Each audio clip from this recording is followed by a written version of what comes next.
faire comme les mains ouvertes. Avec la main ouverte. Oui, exactement. La mêlée, le talonnage à la main est interdit en mêlée. Et bien chez nous, c'est pareil. Le jeu au pied se fait avec le poing. Donc le talonnage se fait donc logiquement avec le pied, donc avec le poing. Une autre règle? C'est pareil, mais le drop, on ne peut pas faire comme le box, on doit faire. Ok. Et pas le marché. Alors quand tu dis c'est presque pareil, si je joue en face de Jean-Marc, j'arrive, je mets un coup de genou dans le ballon, je récupère le ballon derrière lui et j'aplatis. Il y a essai ou il n'y a pas essai? Il y a essai. Pourtant, je ne l'ai pas tapé avec le pied. Parce que la règle de rugby dit la différence entre un en avant. L'en avant, c'est quand le ballon quitte ma main pour aller vers l'embut adverse. La différence avec le jeu au pied, quand je tape un drop, pourquoi l'arbitre ne siffle pas en avant? C'est parce que c'est un ballon que je laisse choir perpendiculairement. Je laisse tomber le ballon perpendiculairement. Donc je respecte la règle, je laisse tomber le ballon perpendiculairement et je le dégage avec le poing. Donc la règle est respectée. Les touches sont faites à 3, 2 ou un seul joueur. C'est du rugby à 7, donc il y a la ligne out, la touche effectivement. Alors, si on fait une touche pour les attaquants, j'allais dire presque à 5 mètres de la ligne d'en-but, on va bien sûr choisir une touche à 3 pour qu'il y ait moins de défenseurs. Par contre, si c'est chez nous, on va prendre une touche à 1 pour qu'on ait tout le monde en défense. Donc c'est stratégique, il y a toutes les combinaisons, toute la tactique, voilà, c'est comme le vrai rugby. C'est du rugby, hein. C'est du rugby à 7 avec un public hétérogène. C'est du rugby à 7 en wallaby. C'est du rugby à 7 en fauteuil, mais c'est du rugby à 7. Les pieds, il doit être dans de la chaise. Question de sécurité, on reste dans le wallaby. On n'a pas le droit de se lever, on n'a pas le droit de sortir du wallaby. On doit faire corps avec le wallaby. Dès qu'on se dissocie du wallaby, c'est un avantage physique, c'est une pénalité. Qu'on ne peut pas passer à l'arrière de... Si on a le ballon, on ne peut pas passer par derrière de... On n'a pas le droit de passer derrière un coéquipier. Oui, mais ça, c'est une règle aussi du rugby. Hein. Tu n'as pas le droit de faire un écran, tu n'as pas le droit... Voilà, on appelle ça crossing, mais c'est beaucoup plus vrai dans la pratique en wallaby parce qu'effectivement, aussi bien chez les valides, on peut faire des crochets en fauteuil, c'est beaucoup plus dur. Donc faire une obstruction, voilà, c'est strictement interdit.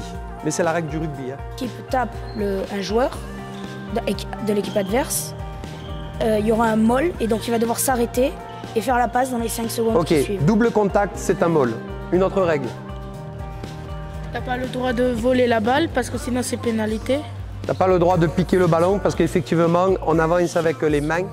Hein, c'est un transfert de motricité, on ne peut pas avancer avec les jambes. On avance avec les mains, donc on n'a pas le droit de piquer le ballon. Et aussi, tu dois garder la balle sur les genoux, tu ne dois pas l'amener sur une main. Si, tu peux la garder sous le bras, sur les jambes. Le truc, c'est que, voilà, les règles sont pareilles pour tout le monde. Quelqu'un qui est amputé des 2 jambes ou qui est paraplégique ne peut pas coincer le ballon entre les jambes. Et bien, pour tout le monde, c'est la même règle. Le ballon, on le pose sur les jambes. Tu ne peux pas lever. On ne peut pas se lever. Voilà. Quand on joue, vous avez même ici deux fentes. On se sangle. Vous êtes libre de vous sangler ou pas quand vous jouez. Vous sanglez, vous attachez au wallaby. Vous êtes libre de le faire. On ne vous oblige pas. Et si vous ne le faites pas et qu'au moment où vous tombez, parce que ça peut arriver qu'on tombe avec le fauteuil, parce qu'on va plonger pour marquer. Des fois, on plonge avec le wallaby. Hein, on a les roues en l'air et on plonge pour marquer. C'est autorisé du moment qu'on ne se sépare pas du fauteuil. Si vous n'êtes pas attaché, j'en ai vu quelques-uns qui ont pris des gros tampons. Qu'est-ce qui s'est passé? Vous êtes sorti du fauteuil. Si vous êtes sorti du fauteuil, pénalité, avantage physique, balle à l'adversaire. Donc, vous êtes libre de vous attacher. Moi, je vous conseille de vous attacher. C'est surtout les personnes à mobilité réduite qui s'attachent parce que le wallaby devient leur protège-dents. Quand quelqu'un est paralysé des jambes, par exemple, ça veut dire que les muscles ne tirent plus sur l'os. Et si les muscles ne tirent plus sur l'os pour pouvoir faire bouger la jambe, l'os devient fragile, on appelle ça un petit peu comme l'ostéoporose, et l'os se casse très facilement. Donc quelqu'un qui est paralysé des jambes, il n'a pas intérêt de tomber de son fauteuil. Donc on l'attache et pourtant quand vous regardez les vidéos, vous allez les voir plonger, tomber avec le fauteuil, rouler. Mais c'est comme si c'était leur protège-jambes, pas protège-dents mais protège-jambes. Donc ils s'attachent au fauteuil tout simplement pour avoir une protection. Mais nous, les valides, on peut tomber, mais on peut aussi se faire mal. Donc moi je conseille justement de s'attacher. Oui. Est-ce qu'il y a des gens, professionnellement parlant, qui font ce sport mais qui ne sont pas paraplégiques ou qui n'ont aucun problème, qui peuvent marcher? J'en sais rien. Et à la rigueur, je ne regarde pas. Si vous voulez comparer ce sport à un autre sport, comparez-le aux autotamponneuses à la fête foraine. Vous avez des engins, on ne regarde pas qui rentre dedans. Un enfant handicapé peut jouer avec son frère ou sa sœur valide. Une maman valide peut jouer avec son enfant handicapé. On ne regarde pas. Il n'y a pas de cotation, il n'y a pas de sectorisation, il n'y a pas de classification. Il y a des engins, tout le monde joue dedans. Est-ce que tu t'es aperçu que là, pendant qu'on jouait, il y avait un papa qui était en train de jouer avec ses enfants? Voilà, on peut très bien avoir des enfants handicapés, des filles, des garçons, des adultes. C'est intergénérationnel. Filles, garçons, qu'ils soient valides ou pas, tout le monde peut jouer ensemble. Et ça, c'est, j'allais dire, quand tu dis professionnellement parlant, j'aime pas ce mot-là parce que ça fait allusion au sport business, alors que nous, on revient sur les fondamentaux du rugby, qui est le sport d'intérêt général et le vivre ensemble. Voilà, et ça, c'est notre colonne vertébrale, la co-inclusion et le vivre ensemble, voilà, qui se perd malheureusement au détriment du sport business.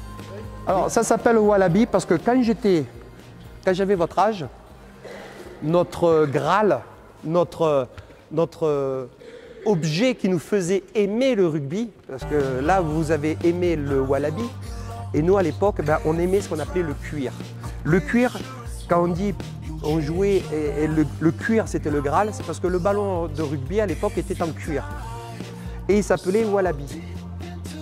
Donc en hommage à cet objet qui est fait pour jouer au rugby, quand on a créé le Wallaby, comme il a été créé pour faire des mêlées, vous avez vu, il s'emboîte pour faire des mêlées, comme il a été créé spécifiquement pour faire du rugby à 7 en fauteuil, on l'a appelé Wallaby. Mais le Wallaby, c'est aussi une variété de petits kangourous.